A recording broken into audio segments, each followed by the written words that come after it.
So we're on Daf Chav Ches, and we're up to V'leimale. Again, we're suggesting interpretations of the Mishnah according to Rabbi Yochanan, and Rabbi Yochanan blocked out all interpretations. He doesn't know who could have authored the Mishnah. Could make sense out of the Mishnah for you. So the Gemara asks, V'leimale, Gzeira Dilma Kadim V'cholitz L'Rishona B'Reisha. Maybe what the Mishnah means is that when the ruling is given that both Rachel and Leah are excluded from Masuris L'Syavim, and we won't say, well, let's first start with the Chalitza to Leah, the Shnia, and then let's be Miyabim Rachel, let Rachel Shenafla Rishona, and she had a heter Rishona at the time of the Nefila, now she could be subject to Yibum. The reason is for that, L'chatchila, they said, you know what? We're going to prohibit the chalitza of Leah, who fell shnia, and then subsequently allow for Yibum because of Gzeira. But there, which maybe Rabbi Yochanan himself didn't accept, but maybe the Mishnah accepted Gzeira. And what was the Gzeira? Dilma Kadim v'chol Trishona B'Reisha. Maybe somebody would give chalitza, let's call him Levi, to Rachel first, and then he would go ahead and be Miyavim Leah. If you're telling me that from these two sisters, one needs chalitza and the other yibum, and that only applies if the order was that the chalitza was given to the shnia and then the yibum to the rishona is coast clear, maybe they'll switch it around. You know, they got the hurrah that is a chalitza to one sister and a yibum to the other sister, they'll switch it around. They may think that they can give chalitza to the rishona and then be miyabim the shnia. According to this, if it's only Gzeira D'Rabbanan, then b'di'eved, if they were Kodem v'cholatz l'Leah, they gave Leah Chalisa first, then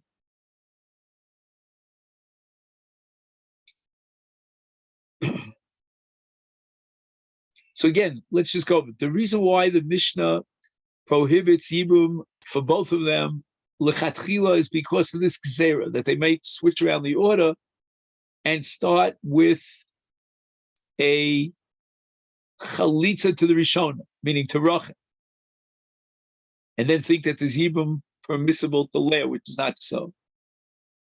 But if let's say they gave chalitza first to Leah, which was the right way of doing it, or, for example, let's say Leah dies, then the Tanav Mishnah would allow Rachel, who fell first, and she had a heter b'chas nefila, l'syamin, and that would reflect the sheet of Rabbi Yochanan. So the Gemara answers, why didn't Rabbi Yochanan accept such an interpretation? Because the language of the Mishnah is harei elu choltzos v'lo misyavos. That's what it says. And lo misyavos means leka din yibum hocha klal, which is really not true, according to this interpretation, because there could, in fact, be Yibum if Leah was taken out of the picture first, either by Chalitza or let's say Leah died, and the flat answer of the Gemara, unqualified, of the Mishnah, the Psak of the Mishnah, Lomas Yamos, implies that there's no possible scenario in which there could be Yibum, which is really not true. The Lemalei, perhaps Rabbi Yochanan could have given the following answer to Rabbi Yosef, that the Tana of the Mishnah holds Ein Zika. And the reason for the Isra on the Shtei Achios, where Yibum is being completely excluded, is a different reason entirely. Has nothing to do with Achos Kukasa because Ein Zika. But Gzeira Shemiyomus fi Osu Levatel Mitzvahs Yevamot. According to that logic that we've seen over and over again in the sugyas that we've learned of Bittul Mitzvahs Yevamot, we have to prohibit Yibum of Rachel, who fell Barishona, even after the Chalitza of one of the brothers to Leah who fell Shnia. And in such a case, there's no Chash Bittul Mitzvahs Yevamot, because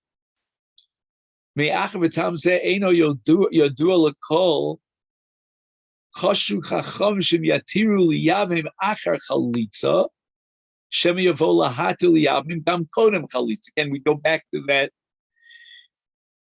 suspicion that maybe they'll change the sequence. And therefore, the Rabbanan made a gzera not to allow yibum in both achios.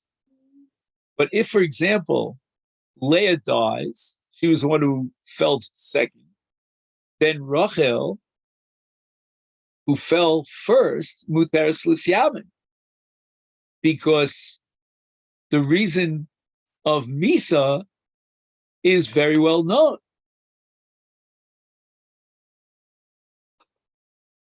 But why did Rabbi Yochanan say that he didn't understand the Mishnah? And the Gemara says, Rabbi Yochanan Mitzah lo chayshinan. Rabbi Yochanan never had this concept of asur levatel mitzvahs Yevamot on his radar screen because it's all predicated on chayshinan lemisa. But Lemelech couldn't Rabbi Yochanan answer Rabbi Yossi in the following way: Ki Rabbi Elazar.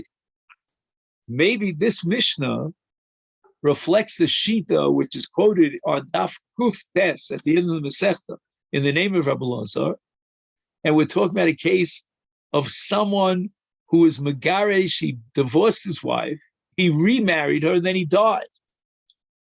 And Rabbi Elazar has a very unique Shita. Kevan sha'amda olav shachas be'isur. At the moment that he divorced his wife became Asura al Hayavam, the Isur Erev of Eshes Ach. Why? Because there's no possibility of Yibum. Because he divorced his wife. And Rabbi Elazar says that since at that moment, that sliver of time during which Reuven's wife Rachel was divorced from Reuven, there was already an Isur Eshes Ach Rizvi Shimon, is Nesra Level Lamis. Even later, when Reuven remarries Rachel, there's no possibility that Rachel could fall for Yibum to Shimon because Shimon has a relationship of Eshes Ach to Reuven, even though again that was before the Nefilah for Yibum. And you might say that every case of Yibum, it was an Isur Eshes Ach and Erev of Eshes Ach before he died, right? The Matir for Eshes Ach is Yibum. But this is the unique sheet of Rabbi Elazar, and the Gemara will deal with that later on in Kuf Tes. But in any event, if Rabbi Yochanan would allow himself the option of interpreting that this Mishnah of ours, of Shteim Choltos V'lo Mesyamos, is a reflection of the Shita Rabbi Elazar, who says that Nesrol of Sha'achas, even if Chazra L'Teira, there's no Yibum. Rabbi Yochanan holds that even though it's Nesra all of Sha'achas, Tachsol L'Teira, Ritoni holds like the Rabbanan of Rabbi Elazar, so that's fine. Then Rabbi Elazar is the author of Mishnah, that doesn't have to get Rabbi Yochanan upset. My answer is no. We cannot interpret the Mishnah and attribute it to Rabbi Elazar. The Seifa, Rabbi Elazar, since the Mishnah later on, much later on, quotes the Shita Rabbi Elazar, is therefore we interpret that Rachel Lav Rabbi Elazar, that the Rachel is not Rabbi Elazar. Namely, so the Gemara says, couldn't Rabbi Yochanan give the following answer? That the Mishnah is talking about a case of naful bivasachas. And this is predicated on a principle called efshal etamtim. It means that Reuven and Shimon died absolutely simultaneously, the same second. And Rachel and Leah both fell for Yibum simultaneously. And therefore, since there's a zika together of both Rachel and Leah, with one nefila, simultaneous for both Rachel and Leah. Therefore, Nesu Shtem Yibum. At this point, they both are asuras for Yibum. We're talking about Achos Kukasa. There was never a head to Yibum for any of them, not even for 1 second. And our Tana should be connected with the famous sheet in Bechoros of Rabbi Yossi Aglili, the Omar Efshal Etzamtzum. Let's just take a minute of time to speak about Rabbi Yossi Aglili Bechoros. We're talking about Bechor Behema Tahora, which has Kedushas Mizbeach, and this animal, this Rachel, it's a female animal, gave birth to two male animals, and they both came out of her body simultaneously. And Rabbi Yosef Glili says, it's very possible in the reality that we live in, that they both actually came out, were born simultaneously. And Rabbi Yosef Glili interprets a pasuk in Parshas Bo. It says, Haschorim Lashem, Loshen Rabim, that you could have Shnei Bechorim, Liskadesh B'Kedushas Bechorim. Both of them have the status of Bechor. And therefore, applying that principle of Efshel, it's possible that both these sisters, meaning Rachel and Leah, fell for Yibum simultaneously because Reuven and Shimon, their husbands, died mamish at the same second of Masachas. There was never a Shasheta to begin with. So why did Rabbi Yochanan interpret it in that light? The Gemara answers, Lo Sasav Latana Ki Rabbi Yossi Aglili. That Rabbi Yochanan holds that there's never a Stam Mishnah like Rabbi Yossi Aglili, because our accepted tradition, and this is a well-accepted halacha of efshar l'tzamtzum, to find the Stam Mishnah. Now, this in truth is a machlokas in Masechet Shvuos Daf Lamed Beis, in a case where kafru shnei edim ke'echad, shneim chayovim. So the Gemara asks the efshar l'tzamtzum, and Rabbi Yochanan interprets the halacha is they were kofir one toch kedei dibra the other one, and Rav Chizda holds no, they were both kofir exactly at the same time, and he interprets that Mishnah in Shvuos like Rav Yossi Aglili. That's Rav Chizda. So Rav Chizda allows himself the luxury of a Stam Mishnah, interpreting it in the light of Rav Yossi Aglili, but Rav Yochanan l'shitaso never has a Stam Mishnah like Rav Yossi Aglili. The lemalei. Why couldn't Rabbi Yochanan give the following answer to Rabbi Yossi in terms of the reason why both Rachel and Leah, the Shtei Achios Asuras B'Yibum? It's a case of Deloya Dinon Hai Nafel Bereisha. We have a suffix with regard to these two Yevamos.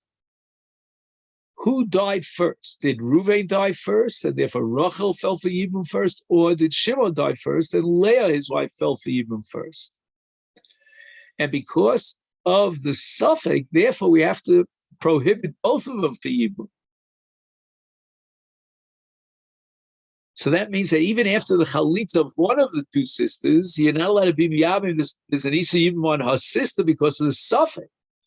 Because we don't know which is the Rishona, which is the Shnia. But in a case where it's crystal clear which of the two brothers died first, and therefore which of the two sisters fell for Rishona, and if she had a head to Rishona, then for sure the Mishnah would agree that we give chalitza to the second sister, Nafla Rishnia, and there's Yibum for the Achos Nafla Rishona, Karab Yochanan.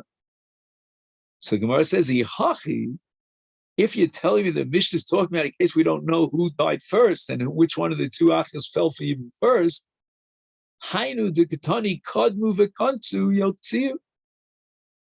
How would we understand the next part of the Mishnah that says that if these two brothers went ahead and they wrote their own script and they created facts on the ground and each one was miyabim one of these two sisters, we have to bust up that marriage. Bishlema Rishon, that brother that married first, one of the two achios, I can understand why we bust up the marriage with the other boy. Really, Leiman Sharyalef. Who is mater you Yibum? Your Yibum is for sure prohibited. Because now we have a situation of two sisters falling for Yibum, and each one is called Achos Kukasa. There was no matir of the other one. So that would make sense. In that case, we would bust up the marriage. However, El Sheni, what about the second brother to be miyabim? Why should we bust up his marriage? Omar, he has a right to say,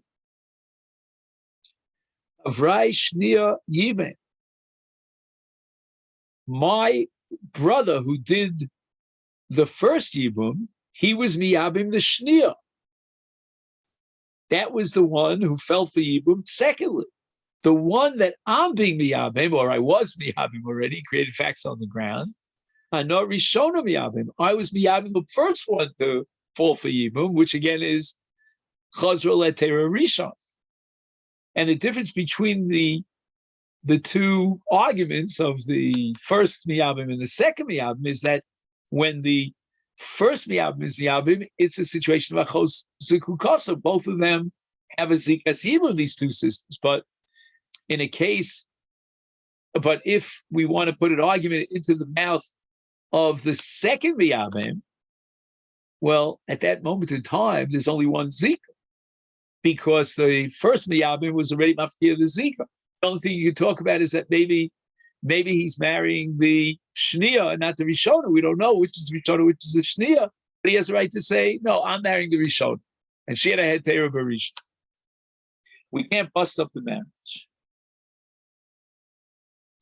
He writes here, Kevin sheyesh kan safek in paga b'chos kukaso, eino tzarch lahotzi. Kevin shemuva b'mishna sheshteim tzrichim lahotzi, mashma shamishna medaberes kishe ein safek. Because again, if it was a suffix, then one of them, b'di'eved, should have an argument that suffix, you can't break up my marriage. And therefore we conclude that Rabbi Yochanan came to the final word, Achios eini yodea mishna'am. I don't know who is the author of the Mishnah of Achios. Now the Gemara moves on to the Sefer of the Mishnah and asks a kasha on Rabbi Yochanan Tanan, Hoisa achas mihen, one of these two arayos, these two achios, who fell for Yibum in front of the two brothers, if she was asura al ha'echad biser erva, if she was, let's say, the mother-in-law or any other erva to one of the brothers, and one of the two brothers is not an erva to either of the two sisters, is asur ba umuter ba'chosa.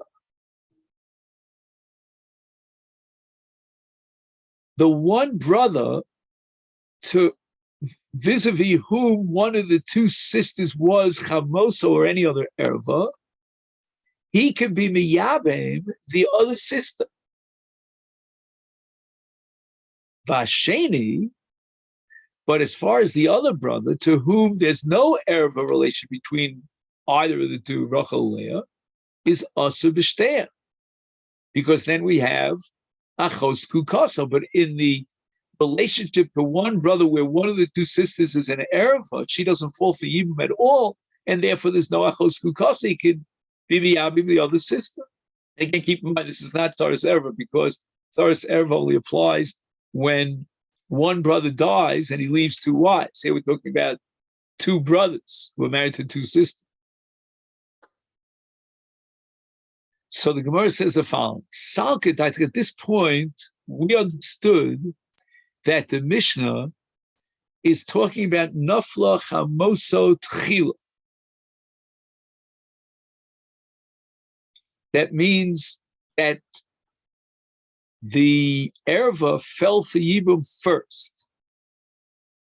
For example, Reuven, Shimon, and Levi, and Yehuda brothers, Rachel and Leah sisters. Rachel has a sister named Rivka. Rivka gets married to Levi. Reuven marries Rachel, who is Levi's mother-in-law. And Shimon marries Leah, her sister, the sister of Rachel, I mean. Reuven dies. Rachel falls for Yibum to Yehuda.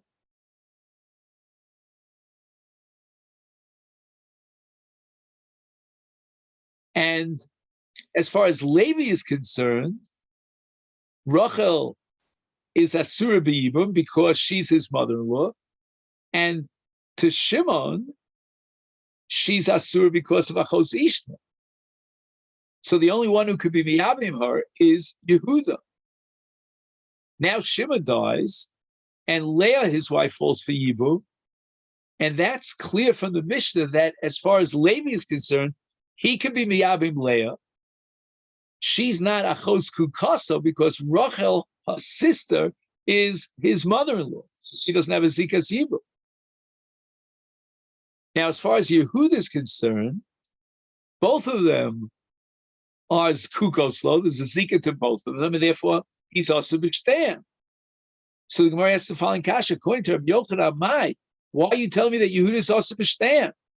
Since Rachel, the mother-in-law of Levi, first fell for Yibum, at that moment of Nefila, she was Hutra, meaning Leah was Hutra to Yehuda.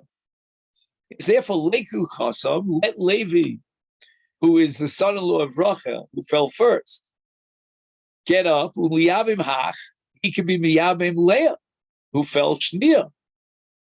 Diena Chamosa Bereisha. And she's not Chamosa. Leah is Muteris Levi because she's not an Achos Kukasa. Because her sister, meaning Leah's sister Rachel, is his mother-in-law. So once the Yibum takes place of Leah who fell Bishnia to Levi, Paka Zika, through Yibum, they remove the Zika.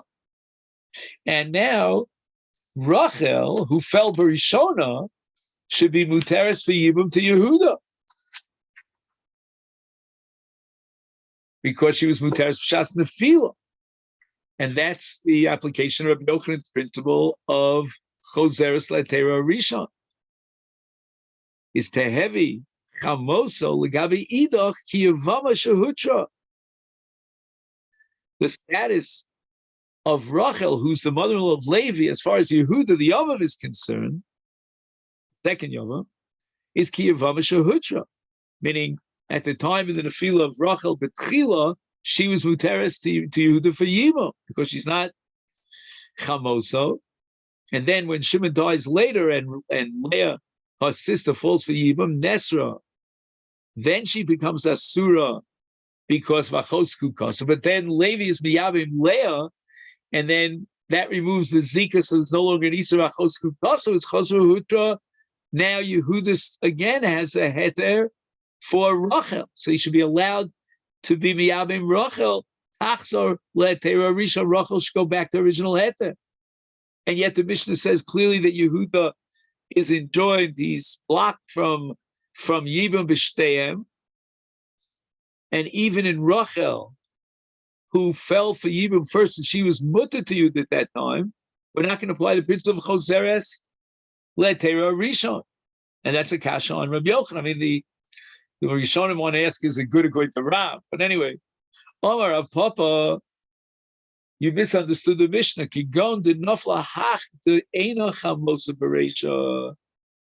It was Leah, who was not the mother-in-law of Levi, who fell first.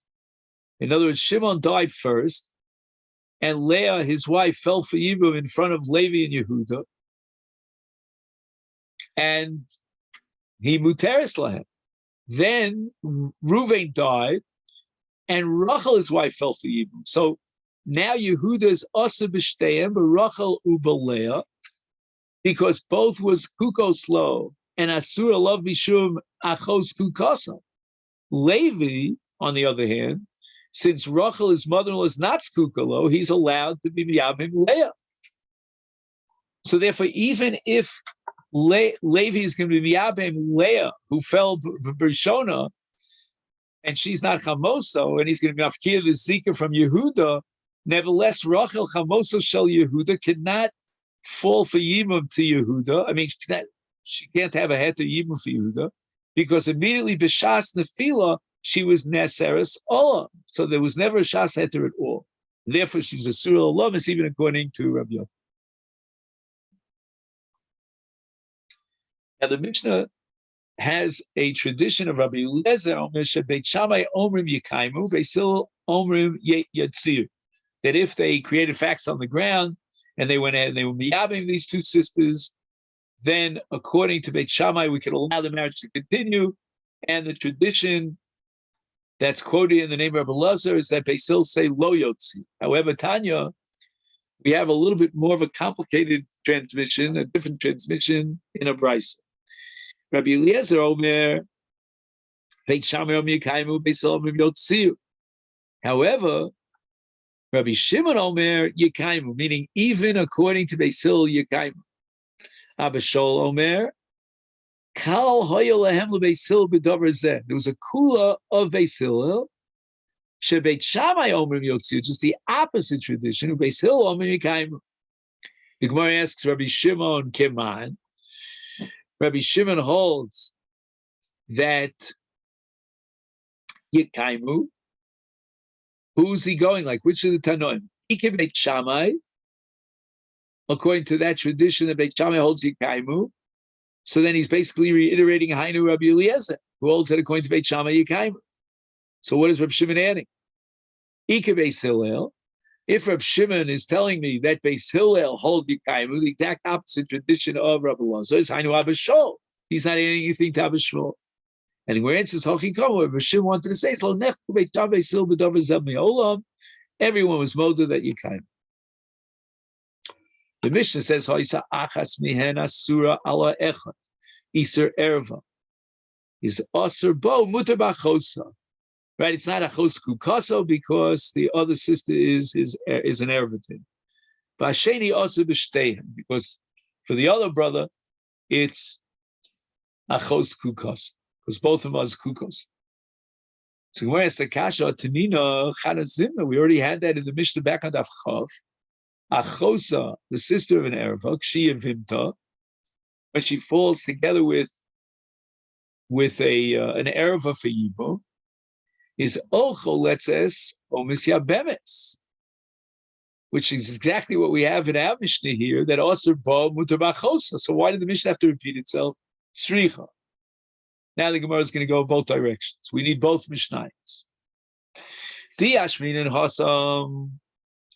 If we only had the case of the Mishnah Vachos Erva Muteres, that's there. In that case, Muteres Mishum Delekel Migzar Mishum Sheni.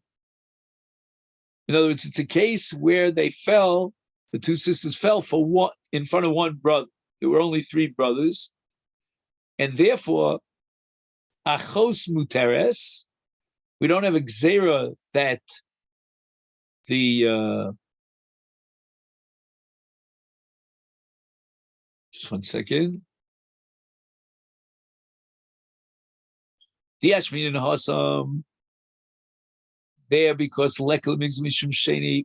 What happens there? It's a case of one brother, correct? So if there's only one brother, you don't have to worry that he might come to